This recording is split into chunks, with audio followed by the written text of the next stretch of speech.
사랑하는 가족 여러분, 오늘 또 우리에게 주신 하나님 말씀으로 이번 주간 행복하시기를 주의 이름으로 축원합니다. 아멘. 하나님께서 온 우주 만물을 창조하시고 그리고 사람을 만드셨습니다. 그리고 그 사람에게 인류를 대표하는 아담과 하와에게 축복하셨습니다. 창세기 1장 28절 말씀을 보면 생육하고 번성하고 충만하고 정복하고 다스리라 라고 말씀하셨습니다. 이 말씀을 또 한마디로 요약하면은 번성 번영의 축복을 주셨습니다. 아멘. 자, 그러면 이 하나님 주신 이 축복을 우리는 누려야 되겠죠. 자, 그 누리는 방법은 오늘 본문 말씀을 보면 이렇게 예수님이 말씀하십니다. 5장 1절이죠. 예수께서 무리를 보시고 산에 올라가 앉으시니 제자들이 나온지라 이렇게 말씀하고 있습니다. 여러분, 마태복음 5장을 다른 말로 우리가 산상수훈이라고 말합니다. 하나님이 예수님이 산에 올라가셔서 제자들을 불러 모으시고 그리고 그들에게 주신 귀한 교훈입니다. 그래서 산상수훈이라고 이렇게 별명이 붙어 있는 마태복음 5장의 말씀이죠. 그런데 이 산상수훈에는 여러 가지 많은 주제가 나오는데 그 중에 첫 번째 주제인 말씀이 바로 1절에서 12절까지 오늘 우리가 읽은 말씀이죠. 이 말씀을 우리가 팔복이라고 8가지의 복이라고 말합니다. 예수님은 8가지의 복에 대해서 말씀을 하시고 그리고 이 8가지의 복을 어떻게 하면은 우리가 누리고 살아갈 수 있는가 이렇게 설명을 해주신 말씀이 오늘 본문의 말씀입니다.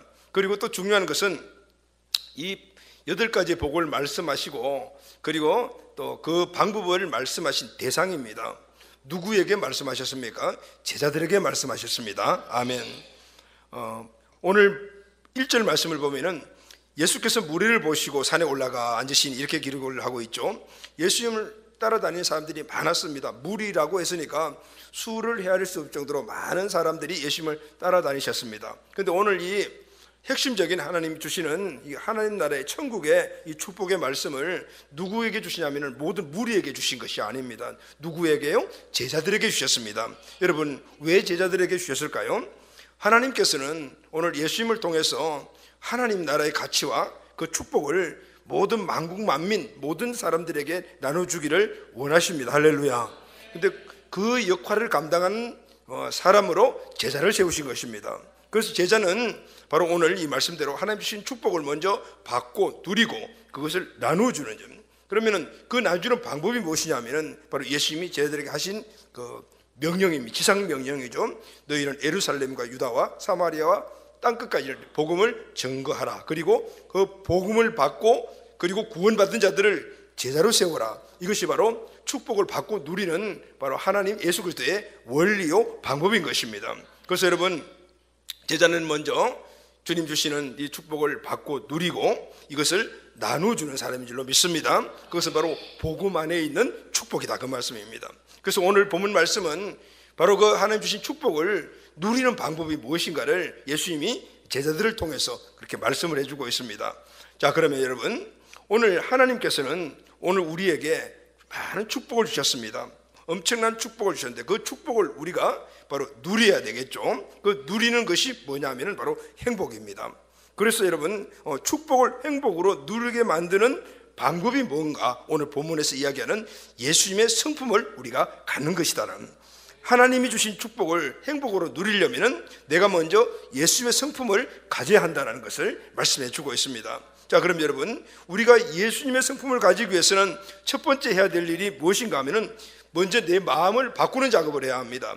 다시 말하면은 내 마음 안에 지금까지 채워져 있는 것들을 비우고 그리고 예수님의 마음을 담는 것입니다. 이럴 때 이 예수님의 마음이 바로 예수님의 성품이 나의 것이 될 때 하나님이 우리에게 주신 그 축복을 우리가 행복으로 누리게 될 줄로 믿습니다.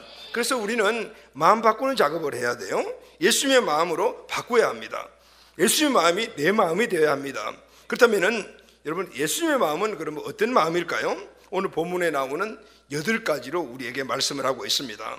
이 8가지 예수님의 마음은 다시 말하면 예수님의 성품이죠. 이 예수님의 성품, 이 예수님의 성품을 바로 내 마음 안에서 바꾸어 예수님의 성품이 내 성품이 되어야 한다. 그럴 때 하나님이 우리에게 주시는 놀라운 은혜 축복들을 우리가 행복으로 누리게 되는 것입니다. 그러면은 예수님께서 8가지에 대한 이제 마음을 우리에게 말씀하시는데, 첫 번째 오늘 우리에게 주신 말씀이 바로 3절 우리가 읽은 말씀이죠. 심령이 가난한 자는 복이 있나니 라고 말씀합니다. 다시 말하면 예수님이 오늘 우리에게 주시고자 원하는 예수님의 마음은 가난한 마음입니다. 예수님의 가난한 마음을 내가 가질 때 우리는 하나님이 주신 축복을 행복한 삶으로 누리게 살아가게 될 줄로 믿습니다. 아멘. 그런데 중요한 것은 우리가 예수님을 믿고 하나님의 자녀가 되는 그 순간에 이미 이 축복과 행복을 우리가 가지고 있다는 것입니다. 우리가 알든 모르든 간에 이미 우리는 하나님 자녀가 되는 그 순간에 하나님 주시는 그 축복, 그것을 누릴 수 있는 행복을 우리 안에 갖고 있어요. 1930년대에 미국의 텍사스주에 에인츠라는 농부가 살고 있었습니다. 그런데 이 사람이 농경 사업으로 큰 사업을 하다가 경제공황이 몰아치면서 쫄딱 망해버렸습니다. 그래서 완전히 거지가 되다시피 했어요. 그런데 어느 날 그 지역에 지질조사팀이 왔습니다. 그래서 에인츠 씨의 농장 지질을 조사하다가 놀랍게도 그 사람의 농장 밑에 하루에 8만 배럴을 생산할 수 있는 거대한 석유 매장지를 발견하게 되었어요. 하루아침에 이 사람은 어디요? 엄청난 미국에서 거대한 갑부가 되었어요. 자, 그럼 여러분, 이 에인츠라는 사람이 언제 부자가 되었습니까? 석유 매장 사실을 알 때 부자가 되었습니까? 아니면 석유를 생산했을 때 거기서 오는 수익금을 받았을 때 그때부터 부자가 되었습니까? 아닙니다, 여러분. 이 사람은 이미 그 자신이 알든 모르든 간에 이미 부자였어요. 그 땅을 소유하는 그 순간부터 그는 부자였다 그러면, 그런데 자기가 부자라는 사실을 모르고 살았을 뿐입니다. 그러므로 처음부터 부자였지만은, 그러나 실제로 그 사람이 그 부자라는 사실을 알게 되고 부자의 삶을 누리게 된 것은 그것을 알고 그리고 석유를 생산해서 그것이 수익금으로 자기에게 들어왔을 때 그는 비록 그때부터 그 부자의 삶을 누리게 된 거예요. 할렐루야, 아멘. 여러분, 마찬가지입니다. 우리는 언제부터 행복했습니까? 언제부터 축복받은 존재입니까? 예수님이 내 안에 들어오신, 내가 하나님의 자녀가 되는 그 순간부터 우리는 이미 축복을 갖고 있는 존재, 그리고 행복한 존재였습니다. 행복의 원천이신 예수님이 내 안에 계십니다. 여러분 믿으시죠? 우리가 예수 그리스도를 구세주로 주로 고백하고 부활하신 예수님을 내 인생의 중심에, 내 마음의 중심에 주로 영접하는 순간에 예수님이 내 안에 들어와 계심으로 말미암아 예수님이 내 안에 그때부터 계시는 거예요. 임재해 계시는 거죠. 그때부터 오늘 우리는 놀라운 사실이 하나 있는데, 바로 그분이 갖고 계신 모든 것들이 내 안에 있다 없다? 있다라는 거예요. 예수님이 내 안에 들어온 그 순간부터 예수님이 갖고 계신 모든 것들이 내 안에 있습니다. 할렐루야. 여러분, 오늘 이 사실이 우리에게 확실한 믿음이 되시기를 예수님의 이름으로 축원합니다. 그럼 여러분, 예수님이 내 안에 있다는 이 사실은 여러 가지로 많은 우리들에게 주는 것이 사는 게 있죠. 은혜도 되는 것도 있고 도전도 되는 것 있지만 그 중에 가장 중요한 것이 하나 있습니다. 골로새서 3장 3절 말씀을 보면은 그 안에 누구죠? 내 안에 계신 예수님 안에 지혜와 지식의 모든 보화가 감춰져 있다. 할렐루야. 아멘. 내 안에 계신 예수님 안에는, 다시 말하면 내 안에 예수님이 계시는데, 근데 그 예수님 안에는 무엇이 들어있느냐 하면은 지혜와 지식의 모든 보화가 다 갖춰져 있어요. 다시 말하면 예수님 안에는요, 우리가 행복하게 살아가야 될 모든 조건들이 다 있다 그 말이에요. 그 예수님이 내 안에 계시니까 나는 이미 행복한 존재다. 할렐루야. 아멘. 여러분, 그러면 이 행복을 이제 우리는 언제부터 누리게 됩니까? 이 축복을 언제부터 누리게 됩니까? 예수님 안에 있다는 이 축복을 발견하고, 그리고 그것을 확신하고, 그리고 내 마음의 중심에 바로 그분의 모든 것들을 둘 때부터 우리는 누리게 될 줄로 믿습니다. 아멘. 내 안에 계시지만은 모든 보화와 지식과 지혜를 갖고 계신 그분이 계시지만은 모르고 사는 사람들이 너무 많은 거예요. 인정하지 않고 살아가는 사람들이 많아요. 그러니까 그분이 갖고 계신 보화와 모든 지식과 지혜를 우리가 누리지 못하는 거예요. 행복하지 못한 거예요. 그러면은 언제부터 내 안에 이미 존재하고 있는 예수님 안에 있는 지혜와 지식과 이 보화를 누리느냐? 바로 그것은 그 지혜와 지식과 보화를 갖고 계신 예수님이 내 안에 계신다라는 사실을 확신하고, 할렐루야, 그것을 발견하고 확신하고, 그리고 항상 내 마음 중심에 둘 때부터 우리는 그것을 누리게 될 줄로 믿습니다. 그러기 위해서는 먼저 전제되는 것이 하나 있습니다. 오늘 예수님을 내 중심에 두기 위해서는, 내 마음에 가득 채우기 위해서는 이전에 내 마음속에 있는 것들을 먼저 비워야 하는 거예요. 비워야. 그래야만이 모든 것을 갖고 계신 예수님이 내 마음을 꽉 차지할 수가 있게 되고, 그리고 그 차지할 때 그분이 주시는 행복한 삶을 우리가 살아갈 수가 있게 되는 것입니다. 오늘 예수님께서 하신 말씀이 심령이 가난한 자는 복이 있나니, 여러분, 가난이 뭐죠? 가난은 부족한 거예요. 없는 거예요. 오늘 내 마음 안에 오늘 다른 세상의 것들이 가득 차 있지 않고 예수 그리스도가 채워지게 될 때 우리는 하나님 주신 그 축복들을 행복으로 누릴 수가 있게 되는 것입니다. 할렐루야. 그래서 오늘 예수님은 가난에 대해서 우리에게 말씀을 하고 있는 것입니다. 자, 여러분, 예수님이 말씀하시는 가난과 또 오늘 이 말씀에서 우리에게 주는 행복은 그럼 어떤 관계가 있을까요? 자, 먼저 그럼 여러분, 우리가 한번 가난의 특징에 대해서 한번 생각해 보겠습니다. 여러분, 가난하면은 나타나는 현상이 하나 있습니다. 그게 무엇인가 하면 바로 갈급해지는 것입니다. 가난은 갈급하게 되어 있어요. 오늘 3절 말씀에 보면은 심령이 가난한 자가 복이 있다 그랬죠. 천국이 그들의 것이다. 천국의 삶을 우리가 한마디로 딱 요약하면은 행복한 삶이라고 이야기할 수 있을 것 같아요. 천국에는 여러 가지 많은 것들이 있겠죠. 그렇지만은 그것 때문에 행복한 것이 아니라 하나님 때문에 행복한 거예요. 할렐루야, 아멘. 행복의 이 천국의 대명사는 행복이라고 말할 수 있어요. 그러면 이 행복은 어떤 사람이 갖게 되는가 하면은 바로 심령이 가난한 자가 행복한 삶을 살게 된다는 것입니다. 자, 예수님이 우리에게 행복을 위해서 주신 첫 번째 말씀이 가난에 대한 말씀이었습니다. 여러분, 왜 가난을 말씀하셨을까요? 뭔가 좀 막 풍성하게 주는 것들을 이야기하면 우리가 행복하다고 느낄 수 있을 것인데 왜 가난을 말씀하실까요? 왜 가난이 행복으로 가는 길인가? 여러분, 대부분의 사람들은 가난은 행복의 요소가 아니라고 생각을 합니다. 오히려 가난은 불행의 요소이고, 그리고 가난은 고통이며 심지어는 저주라고까지 생각을 합니다. 여러분, 성경도 보게 되면은 성경 안에는 이 가난을 미화하였거나 정당화하지 않습니다.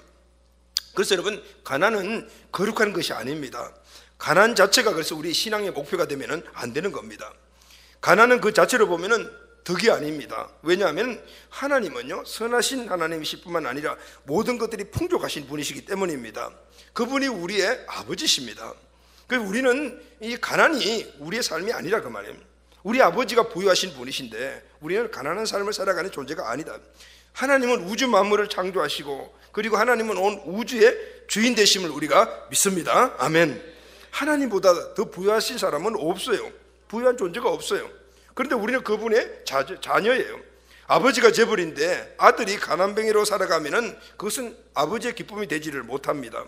그래서 여러분, 가난은 하나님이 우리에게 주신 것이 아니다라는 사실을 알아야 돼요. 그렇다면 여러분, 왜 그럼 이 땅에 가난이 존재할까요? 특별히 하나님의 어떤 계획이 있어서 어떤 사람이나 환경이 가난할 때가 있기도 했어요. 그러나 보편적인 것은 가난은 이 사람들이 갖고 있는 문제에서 오는 것입니다. 다시 말하면 그 근본적인 뿌리는 죄입니다. 죄 이전에는 가난이라는 사실이 없었죠. 모든 것들이 풍족한 에덴 동산만이 있었어요. 그런데 죄를 지음으로 말미암아 그때부터 우리 인생이 그 죄의 열매로서 여러 가지 많은 현상들, 환경과 그리고 또 그런 여건들을 갖게 되었어요. 근데 그것이 우리에게 가난을 가져다 주는 요인이 되어버린 것입니다.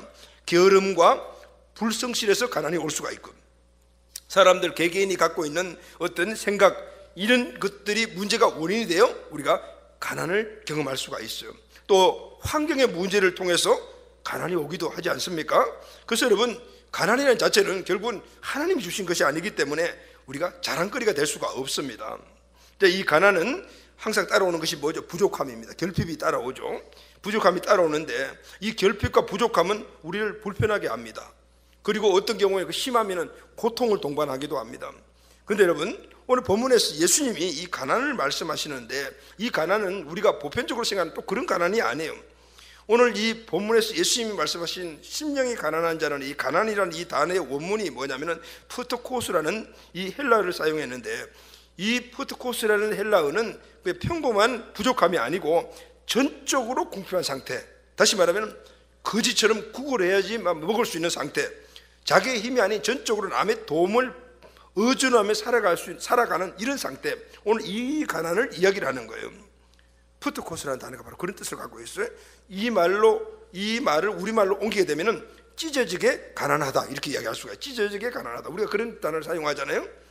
자, 여러분, 오늘 세상을 보게 되면은 정말 지금도 찢어지게 가난하게 살아가는 사람들이 참 많습니다.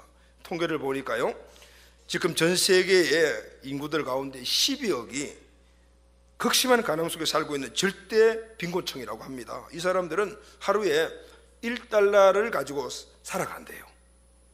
그럼 1달러 같으면 1,000에서 1,200원이죠. 하루를 살아가는. 그러니까 어떻게 살아가는지를 우리가 짐작할 수가 있습니다. 그리고 그 다음 16억의 사람들은 하루에 2달러를 가지고 살아가는 사람들이에요. 그러니까 이 지구촌의 전 인구의 절반가량이 이렇게 2달러 이하로 살아가는 빈곤층이다, 그 말이에요. 이 극심한 가난이 원인이 되어서 하루에 3만 명 어린이들이 굶주림과 질병으로 죽어가고 있다고 합니다. 의료 혜택을 받지 못함으로 인해서 매년 1,300만 명이 전염병, 기생충의 질병으로 죽어가고 있다고 그래요. 여러분, 이 모든 일들, 이 일들은요, 돈만 있으면 충분히 해결될 수 있는 일들입니다. 원인이 뭡니까? 가난입니다. 그렇다면 오늘 예수님이 이렇게 찢어질 것 같은 가난, 찢어지는 것 같은 이 가난을 지금 말씀하셨잖아요. 그러면은 이 가난을 우리에게 말씀하신 이유가 뭘까요? 예수님이 이런 극심한 가난을 말씀하신 이유가 어디에 있을까요? 자, 너희도 가난하게 살아라. 너희들이 갖고 있는 전 재산을 다 팔아가지고 저기 아프리카 오지로 가가지고 그 사람들에게 나눠주기도 하고 굶고 살아라, 이런 의미일까요? 오늘 예수님이 우리에게 가난을 말씀하신 이 가난은 그런 내용이 아니에요. 예수님이 우리에게 가난해라고 말씀하신 것이 아닙니다. 가난이 갖고 있는 영적인 특징을 우리에게 말씀하신 거예요. 그리고 우리에게 풍성하게 주어진 그 축복을 행복으로 누리는 방법을 말씀하여 주시는 거예요. 여러분, 가난은 좋은 것이 아닙니다. 고통도 따르고 정말 어렵고 힘들고 불편한 것이 가난인데요. 그런데 여러분, 그런 부정적인 의미에서 가난이 우리에게 생각하게 되어 있지만, 그러나 이 가난이 주는 장점이 하나가 있어요. 그 장점이 뭐냐면은, 가난하게 되면은, 다시 말하면은 필절하게 되면은, 부족하고 모든 것들이 결핍하게 되게 되면은, 그때부터 우리는 갈급해지는 마음이 생긴다. 갈급해지는 마음. 가난은 결핍을 말하자는, 이 결핍은 있어도 되고 없어도 되는 그런 결핍이 아닙니다. 꼭 있어야 하는데, 반드시 있어야 하는데 없는 거예요. 여러분, 만약에 우리에게 꼭 있어야 되는데, 반드시 있어야 되는데 없으면은 너무 불편하고, 없으면은 정말 죽을 것 같은 이런 것들이 없으면 어떻게 해요? 우리에게는 어떤 마음의 생각들이 생기죠? 갈급해지죠. 왜요? 채움받아야 되겠다는 생각. 예를 들면요, 자, 우리가 가정에, 우리 한 가정이 이루어 가려고 그러면은 한 달 생활비가 있어야 되죠. 근데 이 생활비가 한 푼도 없네요? 그러면 어떻습니까? 이제 먹고 입을 것도 없죠? 먹을 게 없어요. 첫째, 굶어야 돼. 자녀들 교육도 못 시키고 아무것도 못 해요. 자, 그렇게 되면은 어때요? 힘들죠. 속상합니다. 그러면은 거기서 끝나는 것이 아니고 마음속에 뭐가 생기죠? 체험을 받아야 되겠다는 뭐가 생기나요? 소원이 생기는 거예요. 갈급한 마음이 일어난단 말이에요. 이게 바로 가난이 주는 장점이다, 그 말이에요. 그리고 어떻게 해요? 애쓰죠. 생활비를 벌어가지고 내 자녀들 교육도 시키고, 그리고 또 먹을 것도 충당하기 위해 가지고 애쓰겠죠. 나 돈도 벌기도 하고, 그리고 또 뭐 여러 가지 달라고 소리치기도 하고, 하나님께 구하기도 하고, 이렇게 되겠죠. 여러분, 이것이 가난한 자의 진정한 긍정적인 모습인 거예요. 가난은 우리에게 불편하지만은, 그러나 가난의 특징 하나가 뭐냐면은 갈급해하는 마음이 우리에게 생긴다, 그 말이에요. 오늘 주님께서 그것을 우리에게 지금 강조하고 있는 것입니다. 자, 그럼 여러분, 가난하면은, 부족하면은 이 갈급함이 생기는데, 우리의 마음이 가난하면은 어떤 일들이 생길까요? 우리의 마음이 가난하면은 하나님을 찾게 될 줄로 믿습니다. 심령이 가난해지면은 어떻게 돼요? 심령이 결핍이 일어나게 되면은, 심령이 가난해도 갈급함이 일어나는 거예요. 그때 부르짖게 되는 거예요. 누굴 찾게 되죠? 물질이 가난하면은 물질을 갈급하니까 물질을 찾게 되고, 심령이 가난하게 되면은 이때는 하나님에 대한 갈급함이 생기니까 하나님을 찾게 되는 것입니다. 본문에서 예수님이 심령의 가난을 말씀하신 이유가 바로 여기 있는 거예요. 심령이 가난한 자는 복이 있나니, 심령이 가난해지게 되면 하나님을 찾게 되고 하나님으로 채워지게 되면 하나님이 주시는 그 축복을 오늘 우리 삶 안에서 행복으로 누리게 된다. 할렐루야, 아멘. 여러분, 척박한 이스라엘 땅, 여러분 성지순례를 이제 가신 분들은 아시겠지만 이스라엘 땅에 가게 되면 이스라엘 땅은 지금도 척박한 땅입니다. 그런데 여러분, 그 척박한 땅에서 수많은 믿음의 사람들이 나왔습니다. 엘리야, 엘리사, 다윗, 세례요한, 수를 셀 수 없어요. 성경에 나오는 믿음의 사람들. 그리고 여러분, 노벨상을 지금 절반이 유태인들이 가져갔대요. 유태인들이. 이유가 뭘까요, 여러분? 그것은 그들이 태어나고 자라고 살았던 곳이 결핍의 땅이었기 때문입니다. 없는 것이 너무 많습니다. 비가 오지 않습니다. 그러니까 물이 없어요. 그럼 초원도 없겠죠? 물이 없으면 풀도 가축도 사람들도 다 죽게 됩니다. 그러면 여기에서 그들이 해야 될 일은 딱 하나밖에 없습니다. 하나님, 비를 내려 주시옵소서예요. 하나님, 비를 내주시오. 하나님께 부르짖고 하나님을 찾을 수밖에 없는 거예요. 이 척박한 결핍의 땅에서 믿음의 사람들이 많이 나온 이유가 바로 여기에 있는 것입니다. 그들은 하나님만을 찾고 척박한 환경 때문에 하나님만을 찾을 수밖에 없으니 하나님과 관계들이 계속해서 이어져 가게 되었고, 할렐루야. 그러니까 그들은 결국은 그 관계를 계속 연결하다 보니까 믿음의 사람이 될 수밖에 없었던 거예요. 여러분, 우리의 삶 안에 축복 가운데 축복이 무엇입니까? 그것은 바로 하나님과 늘 함께하는 것인 줄로 믿습니다. 그래서 여러분, 가난은 결핍을 낳고 결핍은 부르짖는 기도를 낳고 그 기도를 통해서 주님으로 채워지고 그 주님으로 인하여 행복해지는 것이 바로 원리다, 그 말입니다. 여러분, 에레미야 하면 어떤 사람으로 생각이 딱 듭니까? 눈물의 사람, 눈물의 선지자, 눈물의 기도의 선지자, 이렇게 생각하죠. 에레미야의 대명사가 기도입니다. 그런데 여러분, 이 에레미야는 어디 출생이냐면 유다 광야의 아나도 출신이에요. 유다 광야 안에 있는 그런 어떤 한 지역 출신이죠. 척박한 광야에 태어난 에레미야는 어릴 때부터 결핍 가운데 살아가는 법을 이미 터득을 했어요. 그게 무엇인가? 바로 기도하는 글이었다는 거예요.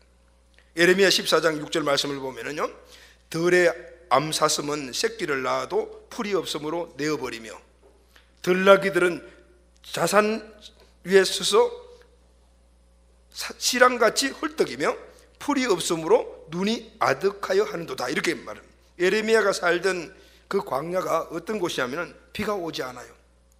그러니까 암사슴이 새끼를 낳았는데 풀이 없으니까 이 새끼를 먹일 방도가 없으니까 그냥 내버려두니까 죽기로, 내버려두는 그런 곳. 그리고 들나귀들은 산 위에 서서 시랑같이 헐떡거리며, 왜? 물이 없으니까 헐떡헐떡거리다가 죽는 곳이야. 풀이 없으므로 눈이 멀어버리는 곳, 이런 곳이에요. 먹을 곳이 없으니 눈이 멀어. 여러분, 이런 곳에서 에레미야가 태어났어요. 에레미야가 그곳에서 살 수 있는 유일한 방법은 하나님께 기도하는 길밖에 없었어요. 하나님, 비를 내려 주시옵소서. 그때마다 하나님 내려주실 그 은혜를 체험했을 때 그런 하나님만이 내 인생의 유일한 삶의 근원이시구나 라는 걸 깨닫게 된 겁니다. 그러다 그는 위대한 믿음의 사람이 된 것입니다. 여러분, 하나님과 함께하면 하나님의 은혜를 입게 되는 것입니다. 여러분, 다윗은 사울 때문에 쫓기는 삶을 살았습니다. 그가 피신했던 곳이 대부분 보면 광야였습니다. 여러분, 광야의 대명사는 결핍입니다. 부족. 광야에는 모래, 흙, 바람, 돌 외에는 아무것도 없어요. 그러니 다윗은 광야에서 도대체 무엇을 먹고 어떻게 살았을까요? 그런 결핍만이 존재하는 그 광야에서 다윗은 엄청나게 중요한 것을 하나 얻었습니다. 그것은 바로 하나님이셨어요.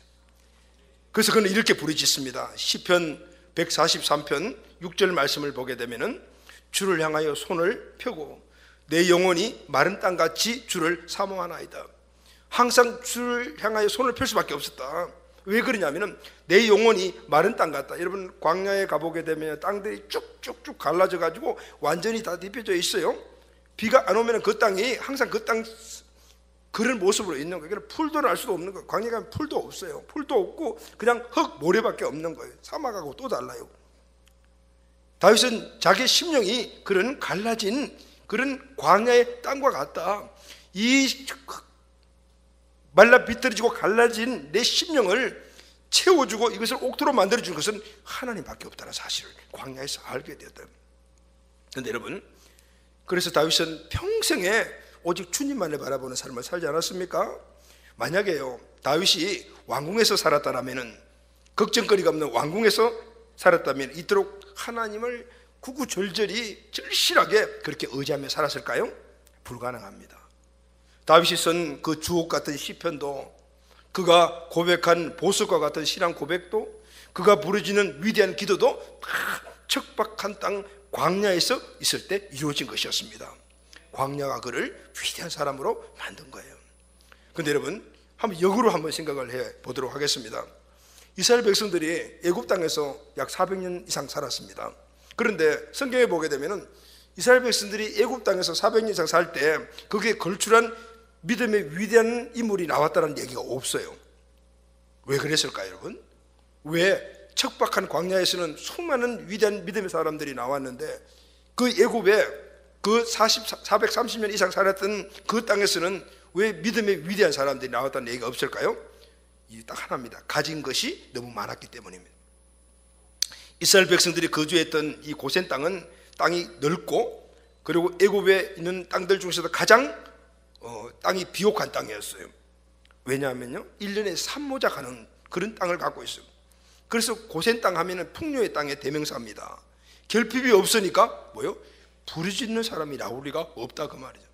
그래서 신명기 11장 10절 말씀을 보면은 애굽 땅을 이렇게 표현을 하고 있습니다. 내가 들어가 얻으려는 땅은, 이제 이스라엘 백성들에게 오늘 모세가 한 이야기죠. 너희들이 들어가서 얻으려는 땅은 가나안 땅이죠. 그 가나안 땅은 내가 나온 애굽 땅과 같지 않다는, 가나안 땅과 애굽 땅은 다르다 말은. 그러니까 애굽 땅은 어떤 땅이냐면은, 거기서는 너희가, 애굽 땅에서는 너희가 파종한 후에 발로 물대기를 채소밭에 된 것과 같다. 물이 얼마나 풍족한지, 물을 뭐 뜨다가 메고 갔다 할 때도 없이 발로 그냥 툭툭 치면 그냥 물이 흘러갈 정도, 그렇게 물이 많았다는 거예요. 심기만 하면은 열매가 주렁주렁 맺어지는 거예요. 그런 땅이 애굽 땅이었다. 근데 여러분, 이 애굽의 풍요의 결과가 무엇입니까? 여러분, 이집트 하면은 여러분들 가장 딱 생각나는 게 뭡니까? 피라미드 시스템, 그리고 스핑크스. 이렇게 여러분, 스핑크스와 피라미드는 다 죽은 이 애굽의 왕들의 무덤과 관계가 있는 거예요. 피라미드는 왕의 무덤입니다. 그리고 그 나일강 주변에 유명한 도시들이 많은데 그 도시들이 처음에는 전부 다 왕들의 무덤으로 만들어가지고 씌워지는 곳인데, 그러면은 이 애굽의 나일강에 주는 이 풍요한 결과가 뭐냐면은 그건 무덤이에요. 무덤, 죽음이 죽음. 그러면은 그 풍요의 결과는 죽음을 주는데, 사람들은 그 풍요를 죽음의 결과라는 모르고 그냥 그것을 가지고 지금 축복이라고 생각하고 살아가고 있다. 여러분, 오늘 이 말씀은 현 시대를 살아가는 우리에게도 주는 귀중한 말씀입니다. 여러분, 오늘날은 엄청난 우리가 풍요의 삶을 살고 있습니다. 잘 먹고 좋은 곳에서 평안하게 살고 있습니다. 기대하는 그 기대치에 미치지 못해서 우리가 그분의 불평도 하고 행복을 못 느끼지만은, 그러나 우리가 살아가는 이 시대는 엄청난 풍요의 시대입니다. 그런데 여러분, 이 풍요의 결과, 오늘 모든 사람들이 갖고 있는 한 가지 생각이 무엇입니까? 건강에 대한 염려입니다. 먹는 것이 전부 다. 이번 설 연휴 동안 집에서 텔레비전을 좀 봤는데 그게 나오는 프로그램들 내가 생각했던 한 80%가 전부 다 먹방이야. 먹는 거예요, 먹는 거. 그리고 나와서 이야기하는 사람들이 어쩌면 그걸 똑같은 사람들이 그 방송마다 똑같은 사람들이 나오는지 내가 여러 번 이야기를 한 거죠. 근데 이 사람들이 갖고 있는 모든 것들이 먹고, 그리고 뭔가 있고, 이런 것들에 초점을 맞춘 거예요. 풍요죠, 풍요. 풍요의 결과가 그게 맞추니까 건강이 우리 현대인들에게 제일 큰 문제라. 여러분, 건강을 염려하는 이유가 뭐죠? 죽음 문제, 죽음 문제. 죽음 때문에 그래요. 풍요의 결과가, 오늘 이집트의 풍요의 결과가 결국은 그 죽음이 목표로 갔듯이 오늘 이 시대가 우리가 그런 시대를 살아가고 있다. 사람이 환경이 가난하면은 하나님을 찾게 됩니다. 그러면 하나님이 주신 축복을 누리게 되죠. 축복을 갖게 되죠. 근데 더 중요한 것은, 오늘 예수님이 말씀하신 것은 바로 우리 심령이 가난해져야 된다고 말합니다. 그래야만이 하나님으로 가득 채울 수가 있다는, 심령에 하나님으로 가득해야 참된 행복을 누릴 수가 있기 때문입니다. 예수님은 오늘 우리 모두가 참된 행복을 누리기를 원하시는 거예요. 이것은 예수님의 생각일 뿐만 아니라 하나님의 생각인 거예요. 아무리 외적인 것들로 부여해도 심령이 하나님으로 부여하지 않으면 실상은 가난한 것입니다. 행복하지 못하기 때문입니다. 여러분, 지금은 하나로 가신 우리가 잘 알고 있는 테레사 수녀님이 처음으로 미국을 방문하셨대. 갔다 오니까 기자들이 물어봤어요. 수녀님, 미국에서 본 소감이 무엇입니까? 라고 물었습니다. 그때 이렇게 답변하셨다고 합니다. 나는 이 세상에서 가장 가난한 나라를 보았습니다 라고 얘기합니다. 여러분, 미국은 세계에서 가장 부유한 나라입니다. 누가 뭐래도 지금도 미국을 따라갈 나라가 없습니다. 그런데 테레사 수녀님은 미국이 가난하게 보였습니다. 그들은 외적으로 많은 것을 갖고 있었습니다. 그런데 그 10년 가운데 하나님이 없는 사람들이 너무 많았다. 그러니까 많은 것을 갖고 있어도 이 사람들은 행복하지 못해. 마약을 하고 마리아나를 하고 그것들이 그들에게 행복을 주지 못했다. 많이 가졌지만 실제로는 가난하다. 그걸 보고 왔다. 그렇습니다. 여러분, 하나님이 없으면은 우리가 외적인 것들이 아무리 많이 있다 해도 그 실제적으로 가난한 것입니다. 계시록을 보게 되면은 아시아 7교회가 나오지 않습니까? 그게 라오디게아 교회가 나옵니다. 소아시아 지역에 있는 7개 교회 중에서 하나였던 이 라오디게아 교회는요, 교회가 엄청 부자였습니다. 이 도시는 오래전부터 은행 그리고 또 고리대금 이런 것들이 아주 성행해서 도시 전체가 엄청나게 부유해. 지금 같으면은 뉴욕과 같은 금융도시입니다. 그런데 주 60년에 지진이 일어났어요. 엄청난 피해를, 도시가 그냥 그들이 완전히 그냥 다 허물어질 정도로 엄청난 피해를 받았습니다. 그때 이 소아시아 지역 전체가 로마의 속국이니까 로마가 이 피해 복구비를 지원하겠다고 그렇게 이야기를 했는데 이 라오디게아 이 지역은요 그것을 거부했다고 해요. 왜냐하면은 도움 받지 않아도 우리는 충분히 우리 도시를 우리가 다시 재건할 수가 있습니다라는 건, 그만큼 이 도시가 부유했고 그런 부유한 사람들이 교회에 있으니까 교회도 엄청나게 부유했던, 그러니까 교회도 착각을 하고 있는 것이 있던 거예요. 라오디게아 교회는 자신들이 부자였기 때문에, 외적으로 부자였기 때문에 영적으로도 부자인 줄 알았대요. 하나님께서 예수님을 통하여 강력하게 책망을 하셔요. 계시록 3장 17 말씀 보면은 내가 말하기를, 지금 누구에게 주님 말씀하시냐면 라오디게아 교회에게 말해요. 나는 부자요 부유하여 부족한 지 없다니. 라오디게아 교회는 그래, 우리는 부자요 그래서 부족한 것이 없다. 우리는 다 있어, 필요한 것이 없어, 이렇게 말하지만은 실제로 내 공고한 것과 가련한 것과 가난한 것과 눈먼 것과 벌거벗은 것을 알지 못하도다. 주님 보시기에는 라오디게아 성도와 교회들은 우리는 부자다, 우리는 부족한 것이 없다 하지만은 내가 보니까 너희들은 공고하고 가련하고 가난하고 눈멀고 벌거벗은 것, 근데 그걸 알지 못한다라고 이야기를 하고 있는. 여러분, 오늘 이 시대를 살아가는 우리도 오늘 이 사실을 경계해야 합니다. 할렐루야, 아멘. 자, 그럼 여러분, 오늘 우리는 예수님께서 하신 이 말씀을 우리 삶 속에서 그러면 어떻게 적용하고 살아가야 될 것인가?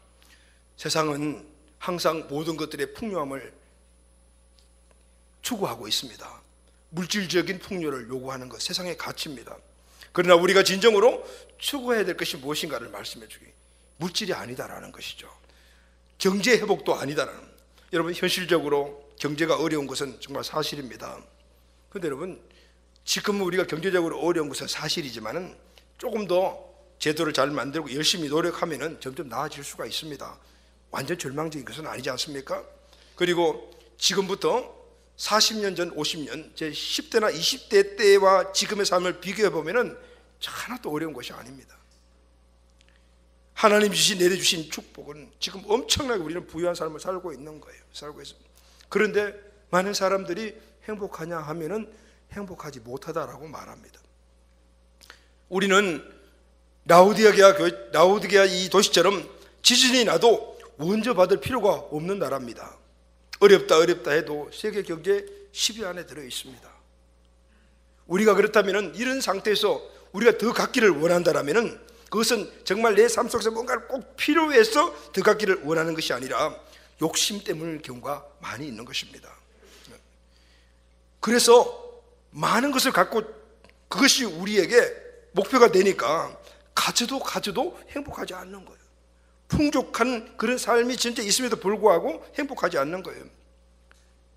그 욕심이 여러분 뭘까요? 욕심의 그 원뿌리가 뭘까요? 그것은 바로 우리 육신의 정욕, 그리고 안목의 정욕, 이생의 자랑입니다. 이게 우리의 욕심으로 꽉 차 있는 거예요. 한번 여러분 생각해 보시죠. 예전에는 남녀 불문하고 가방은 딱 하나만 있으면 됐어요. 그죠? 가방 하나 있으면 모든 걸 다 사용했다. 다 사용했다. 근데 여러분 집에 가방이 몇 개 있어요? 우리 청년이든 양이든 가방 하나 가지고 살아가는 사람 없어요? 하나, 둘, 셋, 넷, 다섯, 10개, 20개 막 이렇게 있는 분들이 그래도 행복하지 않아요. 왜 행복하지 않냐면은 어느 날 나가보니까 내 친구가 명품 가방을 갖고 있는 거예요. 나는 그 명품 가방이 없으니까 행복하지 못해요. 예전에는 걸어 다녔잖아요. 그런데 버스가 나와서 버스만 타는 사람들이 턱걸청했다. 버스만 타도 너무너무 행복했어요. 근데 여러분 요즘은 자가용을 타고 다녀도 행복하지 않다. 왜냐하면 더 위의 레벨을 타지 못하기 때문에. 예전에는 온 식구들이 한 방에 7, 8, 9, 10명이 다 자더라고요. 그것도 행복했어요. 왜냐하면 바깥에서 집이 없어가지고 추워서 죽는 사람들이 한겨울에 부지길 수 있다. 근데 여러분 요즘은 15평, 20평 아파트 사면은 불행하다고 생각을 해요. 왜일까요, 여러분? 기대치죠, 기대치. 많이 갖고 있음에도 불구하고 그 욕심 때문에 우리는 행복하지 않다라고 말하는 거예요. 욕심이 마음에 차 있기 때문에. 이 욕심이 내 마음속에 차지하고 있으면 하나님이 차지할 자리가 없게 되어버리는 거예요. 여러분, 이 욕심을 마음에서 제거하고 마음을 비워야 해요. 할렐루야. 그래야만이 하나님에 대한 열망과 사모함, 열정으로 내 마음을 채울 수가 있어요. 하나님의 부유함이 마음에 가득하게 되면은 현실의 상황을 넘어 우리는 어떤 상황이든지 행복한 삶을 살 수가 있습니다. 많이 가져도 행복합니다. 그러고 부족하다고 해도 불행한 게 아닌 거예요. 상태, 내가 많고 적음 내 소유에 관계없이 그때부터 우리는 행복을 누릴 수가 있게 되는 것입니다. 여러분 예수님을 보십시오. 물질적으로 부족했지만 하나님으로 항상 행복했습니다. 가난한 나세대 목수의 아들로 살았지만 하나님의 사랑만큼은 부유했습니다. 예수님은 평생 머리 둘 곳이 없이 살았고 죽은 후에도 남의 무덤에 들어갔지만 하나님을 사랑하는 일에는 목숨을 걸었습니다. 그래서 예수님의 삶은 항상 행복했어요. 여러분 삭개오는 엄청난 부자였습니다. 그러나 그 많은 물질을 갖고 있으니 그는 행복하지 않았습니다. 그런데 여러분 예수님을 만난 후에 소유한 재물을 가난한 사람들에게 나누어 주었습니다. 예수님을 만나 예수님으로 만족하게 되니까 생명처럼 귀하게 여겼던 재물을 나누어 주는다. 조금도 아깝지 않았던 거예요. 삭개오는 심령이 가난한 자가 되었던 것입니다. 그리고 삭개오는 예수님을 따랐습니다. 평생 예수님이 그를 만족하게 하시는 분으로 살고 살아가니 그는 항상 예수님을 통해서 부유했고 그리고 행복하게 살았던 것입니다. 사랑하는 가족 여러분, 물질이나 영적으로 변하지 않는 진리 공식이 하나 있습니다. 그 공식이 무엇인가 하면은 가득 차 있으면 채울 수가 없다. 비우면 채워진다. 지금 이 컵 안에 물이 가득 차 있습니다. 여기에 다른 내가 음료수를 채우려고 하면 채울 수가 없어요. 왜냐하면 가득 차 있기 때문에. 그럼 다른 음료수를 여기 채우려면 일단 이것을 어떻게 해요? 비워야 합니다. 비우는 것이 우선이에요. 그래서 예수님이 오늘 먼저 마음이 가난해야 된다라고 말씀하신 거예요. 가난은 바로 비우는 거예요. 이전에 내 욕심과 내 인생의 가치 이런 것들을 비울 때 하나님이 그 안에 꽉 차게 되는 거예요. 하나님이 우리에게 축복은 어마어마합니다. 우리가 행복으로 이것을 누리는 것이 하나님의 소원임을 믿습니까 여러분? 그래서 육적인 가난도 우리에게 유익이 되는 거예요. 왜냐하면 육적으로 가난할 때 하나님 향해 부르셨기 때문에. 그러나 더 중요한 것은 마음의 가난이다고 예수님이 말씀하시는 거예요. 세상의 욕심을 그리고 비우라고 말씀하시고 하나님의 부유함이 그때 채워줄 수 있다라고 말씀해요. 하나님의 부유함이 채워지게 되면 내가 얼마나 외적으로 갖고 있는가 상관없이 항상 부유함을 누리게 된다는 거예요. 왜냐하면 하나님 안에 모든 부유함이 가득 들어있기 때문입니다. 골로새서 3장 3절 말씀 보면 그 안에 예수님 안에 지혜와 지식의 모든 보화가 감춰져 있느니라. 오늘 모든 행복의 조건들이 내 안에 예수님 안에 다 있기 때문에 내가 외적으로 많이 갖고 적게 갖고 뭔가 이루고 못 이루고 이런 것들이 문제가 되지 않는 것. 어떤 상황 속에서도 우리는 바로 하나님이 주신 축복을 행복으로 누리며 살아갈 수가 있는 것입니다. 오늘 이 축복을 행복으로 누리라고 주님이 말씀하십니다. 그 원리가 심령이 가난한 자가 되는 것이라고 말씀하십니다. 하나님의 부유함으로 오늘 천국의 이 귀한 행복을 누리는 우리 가족들이 다 되시기를 예수님의 이름으로 축원합니다. 아멘.